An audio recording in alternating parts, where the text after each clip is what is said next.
Years had passed since the horrifying massacre at Fairlake. The dense, unforgiving woods of West Virginia still held the chilling whispers of that gruesome event. The legend of the mountain men, monstrous cannibals who preyed on unsuspecting travelers, had faded into campfire stories. Yet, the shadows of the past lingered, ready to ensnare anyone foolish enough to venture too deep into their domain. Rich and Halley, a young couple seeking adventure, decided to challenge the ominous reputation of the mountains. They planned a daring rock-climbing expedition, their laughter echoing through the silent woods, blissfully unaware of the danger lurking within. They were never seen alive again. Their disappearance sent a chill down the spines of locals, reawakening the terror that had been suppressed for years. The authorities launched a search, but the vast wilderness swallowed any trace of the missing climbers. The mountains had claimed 2 more victims, their fate sealed within the unforgiving embrace of the cannibal forest. Chris Flynn gripped the steering wheel, his knuckles white against the worn leather.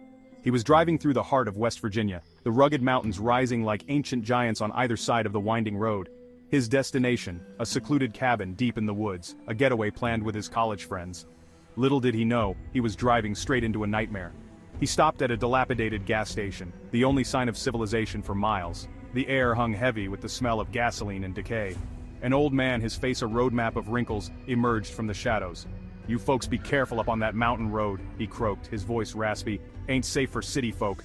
Chris dismissed the warning as superstitious ramblings and continued on his way. As he turned onto the desolate, bare mountain road, a shiver ran down his spine. The forest seemed to press in on either side, the sunlight struggling to penetrate the dense canopy. A sense of unease settled over him, a primal instinct warning him of unseen dangers. The old man's warning echoed in Chris's ears as he encountered a car stopped in the middle of the narrow road. It was a rusty wreck, its front end smashed in, seemingly abandoned. He cursed under his breath, the unsettling sight amplifying the growing unease in his gut. As he got out to investigate, he noticed something that made his blood run cold. The car hadn't crashed, it had been deliberately sabotaged. The tires were slashed, the engine tampered with, and the words "turn back" scrawled across the dusty windshield in what appeared to be blood. Fear, sharp and cold, shot through him. He spun around, scanning the dense undergrowth, expecting to see shadowy figures emerge at any moment. His friends, oblivious to the danger, stepped out of their vehicle, their laughter jarring in the sudden silence. They were trapped. Evan and Francine, a young couple in Chris's group, decided to stay behind with the wrecked car while the others went to seek help. Chris argued, his voice tight with fear, but they were adamant. As darkness descended, he watched them disappear down the road, their silhouettes swallowed by the looming shadows of the forest. He would never see them alive again. After hours of hiking, the remaining friends stumbled upon a dilapidated cabin, a beacon of hope in the deepening darkness. As they approached, a wave of nausea washed over them. The stench of decay hung heavy in the air, a sickening sweetness that spoke of death. Inside, they found a scene ripped straight from a nightmare. The cabin was littered with human bones, skulls leering from dusty shelves and furniture draped with flayed skin. A crudely made table stood in the center of the room, stained dark with what Chris could only pray was not blood. They had stumbled into the den of the cannibals. Panic seized them. They had to escape to warn Evan and Francine, but as they turned to flee, a guttural roar ripped through the silence, followed by the deafening crack of a shotgun. Scott, a strapping athlete, was the first to fall, his chest ripped open by a blast of buckshot. Carly, her screams echoing through the trees, was dragged kicking and screaming, short by a sickening thud. The remaining friends scattered.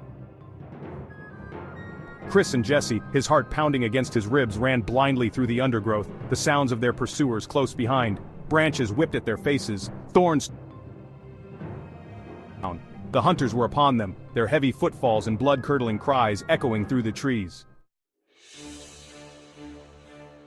They found temporary refuge in a narrow cave, hidden behind a curtain of cascading water. The roar of the waterfall masked their sounds, the darkness providing a semblance of security. Chris held Jesse close, her body trembling against his, both of them struggling to control their ragged breathing. They couldn't stay there forever. They needed a plan, a way to escape the nightmare that had ensnared them. Chris knew he had to act fast to get help before it was too late for Evan and Francine. His mind raced, desperate for a solution as the chilling reality of their situation sunk in. They were trapped in a deadly game of cat and mouse, their pursuers relentless, driven by a primal hunger that chilled Chris to the bone. He knew he had to become the predator to turn the tables on their hunters if they were going to survive the night. Chris, fueled by a desperate hope and the memory of his fallen friends, left the relative safety of the cave and made his way back to the cabin. He had to find a way to contact the outside world, to bring help for Jesse, and if by some miracle, Evan and Francine were still alive. He crept into the cabin, his heart pounding in his chest. The gruesome trophies of the cannibal's hunt surrounded him, a constant reminder of the danger he was in. As he reached for the radio he'd spotted earlier, a floorboard creaked beneath his weight. He spun around, a scream dying in his throat. Three Finger, the most grotesquely deformed of the mountain men, stood in the doorway, a rusty cleaver glinting in his hand. A struggle ensued, a desperate fight for survival. Chris, fueled by adrenaline and rage, managed to overpower the cannibal, the cabin erupting in flames as their struggle ignited a stray lantern. Chris watched as the flames consumed the cabin, the screams of the trapped cannibals a chilling symphony of death and destruction. He had survived, escaped the clutches of the cannibal forest, but at a terrible cost. As the first rays of dawn pierced through the smoke-filled sky, a rescue helicopter descended, drawn by the plume of smoke billowing from the burning cabin. But the nightmare wasn't over. In the distance, a lone figure emerged from the trees, his silhouette framed against the rising sun. Three Finger had survived. A young deputy rushed towards Chris, relief washing over his face. Before Chris could utter a warning, Three Finger lunged, burying his cleaver deep in the deputy's skull.